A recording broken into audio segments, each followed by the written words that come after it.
Élu, écoute ceci avec attention. Le silence de Dieu ne signifie jamais son absence. Souvent, lorsque Dieu travaille le plus profondément, c'est dans le silence. Regarde une graine. Quand elle est enterrée sous la terre, tout semble immobile. Pourtant, sous la surface, quelque chose commence à naître. Les racines se développent. La vie se prépare. Et c'est exactement ce que Dieu fait avec toi. Tu es dans une saison où les racines spirituelles grandissent, même si personne ne le voit. Même si toi-même tu ne comprends pas tout. Dieu utilise cette période pour purifier ton cœur, pour renforcer ta foi, pour briser certaines dépendances émotionnelles, pour t'apprendre à marcher avec lui, même quand tu ne vois rien. Beaucoup aiment Dieu quand tout va bien, mais peu restent fidèles dans le désert. Et pourtant, c'est dans le désert que les plus grands serviteurs de Dieu ont été formés. Moïse a connu le désert. David a connu le désert. Élie a connu le désert. Même Jésus a traversé le désert. Le désert n'est pas un signe d'abandon. Le désert est souvent un lieu de préparation. Tu demandes peut-être, pourquoi cette solitude? Pourquoi cette douleur? Pourquoi cette lenteur? Parce que Dieu protège quelque chose de précieux en toi. Certaines personnes ne peuvent pas t'accompagner dans la saison où Dieu t'emmène. Certaines distractions doivent disparaître. Certaines dépendances doivent être brisées. Dieu enlève parfois des choses temporairement pour sauver ta destinée éternelle. Et même si tu ne comprends pas encore tout, le ciel ne t'a pas oublié. Dieu voit les larmes que personne ne voit. Il entend les prières silencieuses. Il connaît les batailles intérieures. Il sait combien tu as été fort alors que tu voulais abandonner. Il sait.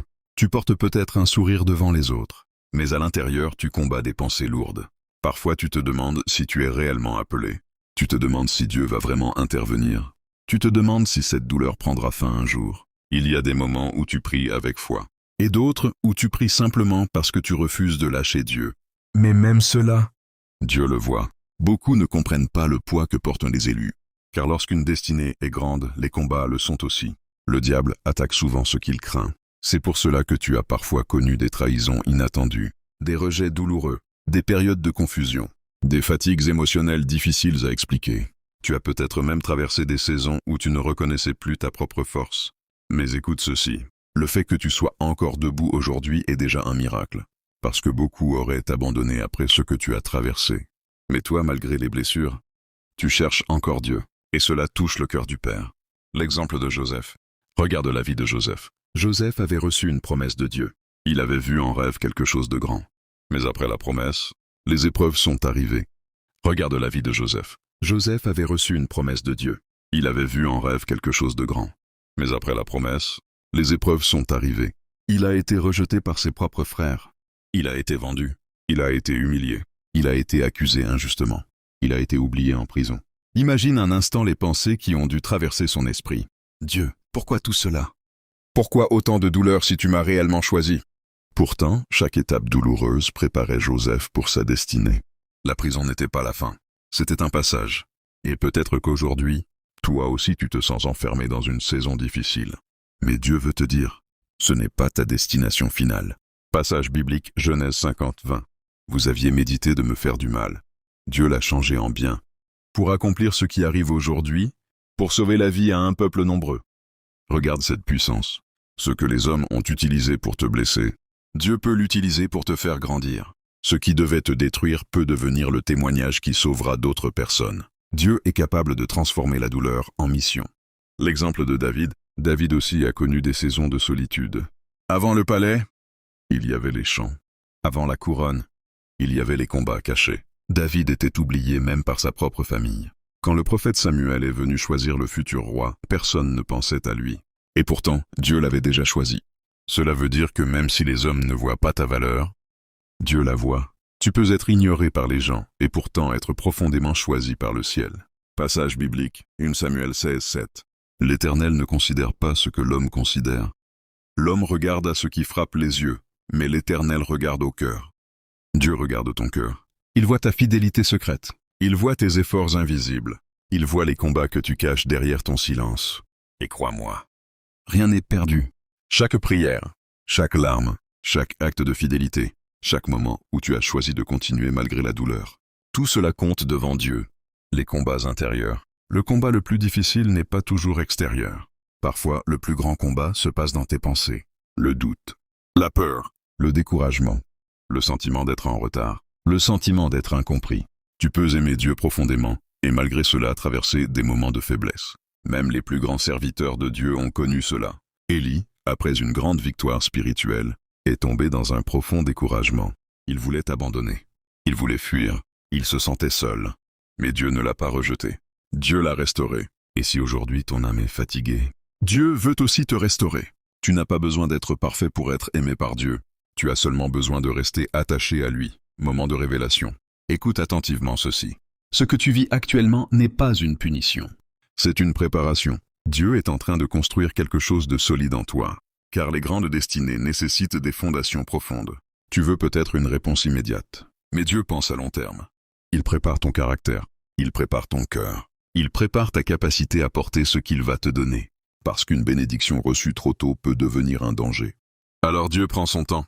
Non pas parce qu'il t'a oublié, mais parce qu'il t'aime assez pour ne pas précipiter les choses. Tu es dans une saison où Dieu détruit certaines anciennes versions de toi. L'ancienne peur, l'ancienne dépendance, l'ancien regard sur toi-même. Il veut te faire entrer dans une nouvelle dimension spirituelle. Mais cette transformation demande parfois de passer par des vallées. La chenille doit rester dans le cocon avant de devenir papillon. Et peut-être qu'aujourd'hui tu te sens enfermé. Mais ce cocon spirituel prépare ta transformation. Ne méprise pas cette saison. Ce que Dieu fait maintenant en secret deviendra visible plus tard. Un jour, tu comprendras pourquoi certaines portes se sont fermées. Pourquoi certaines personnes sont parties.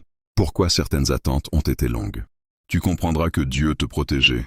Oui, certaines choses que tu appelais retard étaient en réalité des protections divines. Dieu voyait ce que toi tu ne voyais pas. Et aujourd'hui encore, même si tu es fatigué, le ciel travaille, les anges travaillent, les circonstances bougent. Dieu prépare des rencontres. Dieu prépare des ouvertures. Dieu prépare des restaurations. Ne laisse pas la fatigue te convaincre que tout est terminé. Ton histoire n'est pas finie. Le meilleur chapitre n'est pas derrière toi. Il est devant toi. Application concrète. Alors comment tenir dans cette saison? Comment continuer quand l'âme est fatiguée? 1. Rejette les pensées de désespoir. Tu dois apprendre à surveiller ce que tu nourris dans ton esprit. Le découragement aime parler fort dans les saisons de silence. Mais toutes les pensées que tu entends ne viennent pas de Dieu. Quand une voix te dit « Tu n'y arriveras jamais », Dieu t'a oublié. Tout est fini. Tu dois apprendre à rejeter ces mensonges.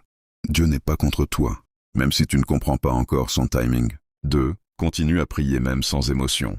Il y aura des jours où la prière semblera difficile. Tu ne ressentiras peut-être rien. Tu n'auras peut-être même pas les mots. Mais continue. La fidélité est plus puissante que l'émotion. Certaines des prières les plus fortes sont celles prononcées avec des larmes. Même un simple « Seigneur, aide-moi à tenir » peut toucher profondément le ciel. 3. Protège ton environnement spirituel.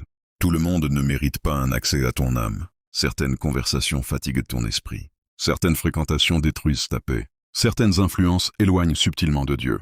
Tu dois apprendre à protéger ce que Dieu construit en toi. 4. Nourris ton esprit avec la parole de Dieu. Quand tout semble confus, retourne à la parole. Parce que la vérité de Dieu reste stable même quand les émotions changent. Lis les psaumes. Médite les promesses de Dieu. Parle-les à voix haute. Ton âme a besoin de vérité plus que de peur. 5. Accepte le processus. Tu ne peux pas accélérer certaines saisons. Une plante pousse avec le temps. Et toi aussi, tu es en croissance. Ne compare pas ton chemin à celui des autres. Dieu écrit une histoire unique avec ta vie. Ton rythme n'est pas un accident. Conclusion puissante. Écoute-moi bien. Tu as survécu à des saisons qui auraient dû te briser. Tu as pleuré. Tu as douté. Tu as parfois voulu abandonner. Mais Dieu t'a gardé. Même quand tu ne comprenais rien. Même quand tu étais épuisé. Même quand tu te sentais seul. Il était là. Et il est encore là aujourd'hui. Tu n'es pas oublié. Le ciel connaît ton nom. Le ciel connaît ton combat. Le ciel connaît ton avenir. Ne laisse pas cette saison définir ton identité. Tu n'es pas ce que tu traverses. Tu es ce que Dieu dit de toi. Tu es choisi. Tu es aimé. Tu es appelé. Et ce qui arrive dans ta vie ne sera pas petit. Dieu prépare quelque chose qui dépassera tes anciennes douleurs. Un jour, tu regarderas en arrière et tu comprendras pourquoi tu devais traverser cette vallée. Tu comprendras que Dieu ne t'a jamais abandonné. Il te formait. Prière finale. Père Céleste, je te prie maintenant pour la personne qui écoute ce message. Tu connais sa fatigue. Tu connais ses combats silencieux. Tu connais les larmes qu'elle cache derrière son sourire. Seigneur, viens restaurer son cœur. Là où il y a du découragement, apporte ton espérance. Là où il y a de la peur, apporte ta paix. Là où il y a de la confusion, apporte ta lumière. Rappelle à cette âme qu'elle n'est pas abandonnée. Donne-lui la force de continuer. Donne-lui une foi stable même dans le silence. Donne-lui la capacité de rester attaché à toi malgré les combats. Je prie pour que toute chaîne invisible soit brisée. Je prie pour que toute oppression quitte maintenant son esprit. Je prie pour que ta présence remplisse son cœur. Seigneur, ouvre les bonnes portes au bon moment. Guide ses pas, protège sa destinée. Et surtout, ne laisse jamais cette âme oublier qu'elle est aimée par toi. Au nom de Jésus. Amen. Si ce message a parlé à ton cœur, écris dans les commentaires. Je tiens bon. Ou simplement. Amen. N'oublie pas de liker cette vidéo, de la partager à quelqu'un qui traverse une saison difficile, et de t'abonner pour recevoir d'autres messages prophétiques et inspirants. Tu n'es pas seul. Et ton histoire avec Dieu ne fait que commencer.